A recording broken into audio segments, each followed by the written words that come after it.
家人们，雞蛋學會這麼做，每次我都能睡上3碗飯。出鍋比魚香肉絲都香，做法還特簡單。嗨，大家好，我是小蘇。鍋中油熱，下入蛋清，用筷子迅速滑散，炒至蛋白凝固，裝盤備用。鍋留底油，下入蛋黃。做這道美食，一定要把蛋清和蛋黃分離來做。相信99%的人都沒吃過也沒見過。把蛋黃炒好之後裝盤備用。接着下入蔥薑蒜爆出香味。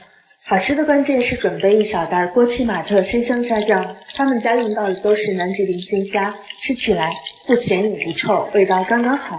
我們開中小火除蝦醬中的水汽，然後下入蛋清和蛋黃以及蔥花，翻炒均勻即可出鍋。這樣做好的蝦醬炒雞蛋帶着蝦醬的鮮味，不需要再加其他的調味料，用來拌米飯、拌麵條、捲餅子都超級好吃。自從學會這個做法，家人3天2頭點名要吃，特別適合做飯沒有時間的寶媽們，快試試吧，下期見。